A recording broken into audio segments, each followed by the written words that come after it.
그러나 현대에는, 요즘 시절에는 임금도 반역죄를 저지를 수 있습니다. 바로 대통령도 반역죄인이 될 수 있다는 뜻입니다. 엊그제 문화일보 주필은 이런 제목으로 칼럼을 썼습니다.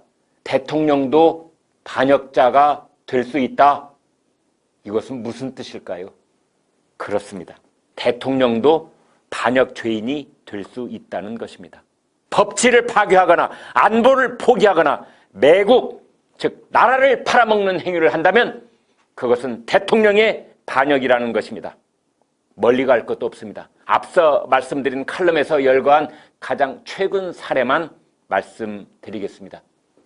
김학의 전 법무차관의 출국을 막으려고 법무부와 검찰의 친정권 인사들이 공문서를 위조했습니다. 그게 드러나자 그 사실을 뭉개려고 했습니다. 그런 불법 행위에 연루된 사람들에게 오히려 핵심 보직을 맡겼습니다.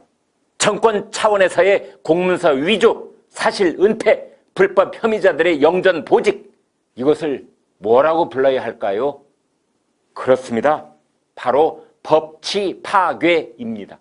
그것이 바로 칼럼에서 지적하듯이 정권에 의한 법치 파괴의 올시다. 정권에 의한 법치 파괴란 다른 말로 바꾸면 대통령 자신에 의한 반역이란 뜻입니다.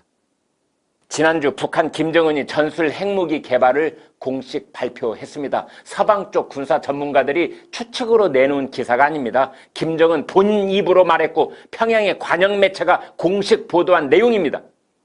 그렇다면 응당 대한민국 대통령은 대통령이라면 강력히 경고하고 확고한 대응책을 마련해야 합니다. 그런데 문재인 대통령은 이렇게 말했습니다. 언제든 어디서든 만나고 비대면의 방식으로도 대화할 수 있다. 대전환을 이룰 수 있다. 그러자 통일부는 4월까지 비대면 회의실 구축에 나섰습니다. 같은 날 북한 김여정한테는 특등 머저리 이런 조롱을 들었습니다. 개성 연락사무소를 폭파해도 해수부 공무원을 사살하고 불태워도 항의를 하기는커녕 저자세로 절절맸습니다. 이것을 뭐라고 불러야 할까요? 그렇습니다. 바로 한 나라의 국가원수가 안보를 포기하는 행위입니다. 앞서 말씀드린 칼럼은 이렇게 말했습니다. 이런 안보 포기는 반역이다. 문재인 정권이 나라 전체에 해악을 끼친 가장 큰 잘못은 탈원전 정책이라고 할 수 있습니다.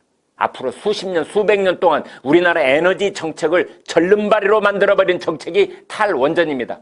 그런데 최근에는 삼중수소 괴담까지 퍼뜨리고 있습니다. 경제성 조작으로는 먹혀들지 않자 삼중수소 괴담을 들고 나온 것입니다. 정말로 천신만고 끝에 확보한 세계 최고의 원자력 발전 경쟁력을 죽이지 못해서 안달을 하고 있는 것입니다. 이것을 뭐라고 불러야 할까요? 그렇습니다. 바로 국익을 팔아먹는 매국입니다.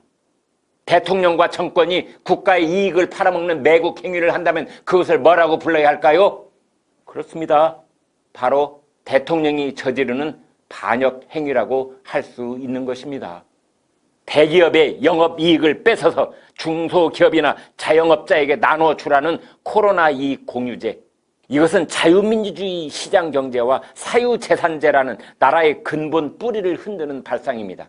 그것을 대통령과 청와대의 묵인하에 집권 여당에서 불을 지피고 있습니다. 조금 기다리면 주택공유제, 재산공유제, 소득공유제까지 나올 판입니다. 이것은 무엇일까요? 그렇습니다.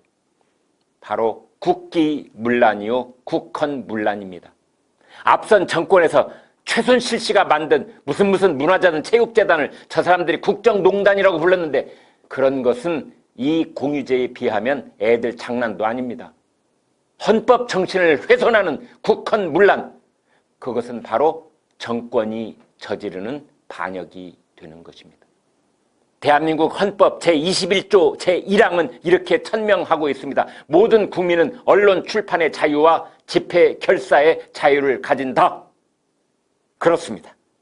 이것이야말로 서방 세계의 모든 자유민주주의 국가들이 자신들의 헌법에 천명하고 있는 표현의 자유라는 것입니다.